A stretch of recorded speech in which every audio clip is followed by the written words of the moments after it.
Welcome to This Explainer. Today, we're tackling something incredibly ambitious. We're looking at a groundbreaking framework for understanding the human being within the whole of reality. Okay, let's dive into this, because this isn't just about learning some random physics or biology facts. It's about piecing together the ultimate puzzle of who we are and exactly how we fit into the universe.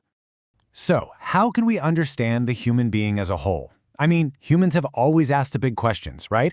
How the universe works, what gives our lives meaning, what it actually means to be conscious and alive. And look, physics is amazing. It successfully pursues a theory of everything for physical phenomena. But it alone cannot answer what it fully means to be human. We need something much broader.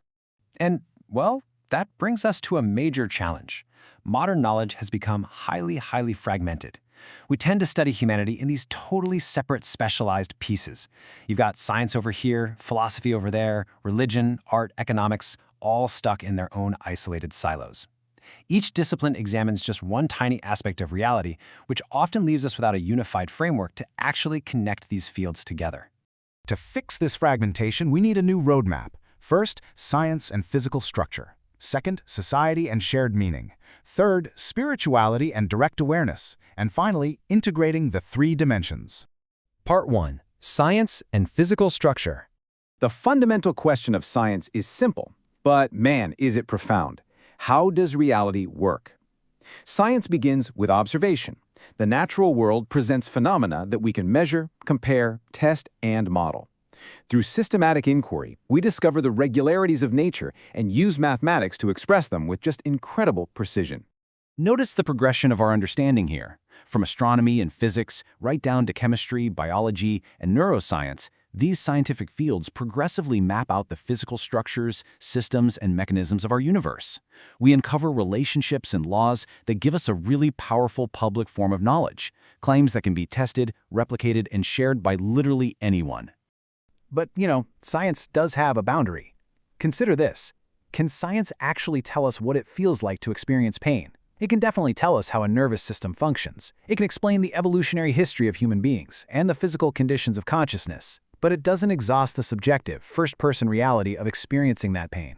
Nor can it determine what human life ought to mean.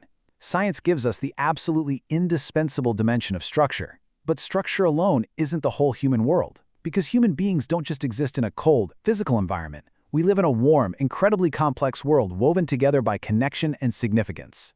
Part 2. Society and Shared Meaning. The core question here is, how do human beings construct and share a world? See, we actually inhabit a second layer of reality that is superimposed right over the physical one. This layer isn't made of atoms, it's built through language, culture, relationships, institutions, and our collective practices. Think about a standard piece of paper. And this brilliantly illustrates the point, because physically, scientifically, it is just composed of matter. But add human participation, and it transforms entirely. It becomes a currency note, a binding legal contract, a university degree, or a letter from someone you love. Its physical properties alone absolutely do not explain its significance to us. Meaning emerges through our active participation.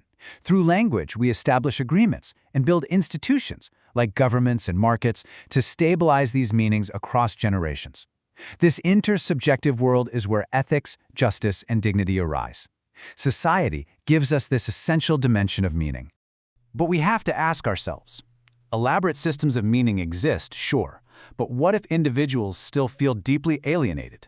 A society can construct massive, highly complex systems of meaning, yet people can still remain totally alienated from themselves, from others, or from the very fact of their own existence.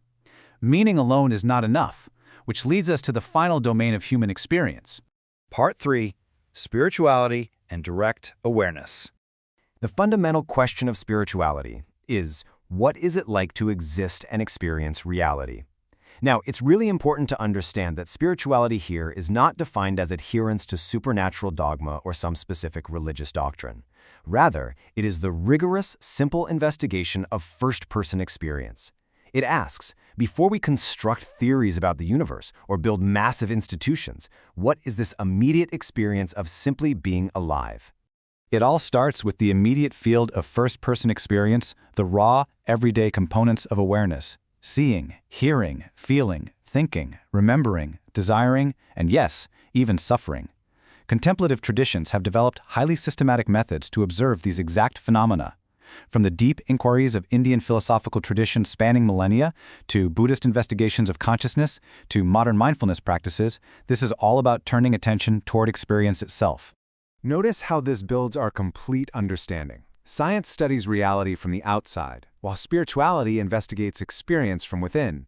And notice how neither perspective invalidates the other. They address entirely different dimensions of inquiry. One gives us objective structure, the other discloses subjective awareness. They complement each other beautifully. Part 4. Integrating the three dimensions. So, the crucial point is how we align everything we've covered into a complete picture. Science asks, how does reality work? To reveal structure. Society asks, how do we construct and share a world? To reveal meaning. And spirituality asks, what is it like to exist and experience reality? To reveal awareness. These are not three separate universes. They are three complementary ways that one reality becomes accessible to you.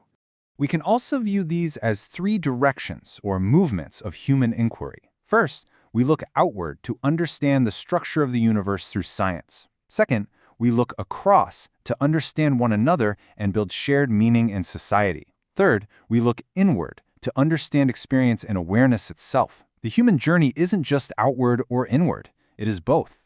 A mature conception of human knowledge, and indeed a mature civilization, requires all three of these movements happening simultaneously. And this applies directly to you. You are simultaneously a knower of structure, a participant in meaning, and an experiencer of awareness. You don't play these roles one at a time. A scientist is also a person who loves their family, participates in culture, follows values, and directly experiences the world through consciousness. You are all three of these things at every single moment of your life. This is exactly why integration matters so deeply, and honestly, why fragmentation is so dangerous. Science without meaning can produce extraordinary technological power, but it can't tell us how that power should be used, which can easily lead to dystopia. Meaning without scientific understanding can become completely detached from the physical facts of reality. And spirituality without social responsibility can become just a hollow escape from human suffering. We absolutely need all three working together: science enriched by ethics, society informed by reality, and spirituality connected with reason. A concluding thought from the source material perfectly encapsulates this. The final task is therefore not merely to know reality, but to understand how knowing, meaning, and being belong together. That perfectly encapsulates the human theory of everything.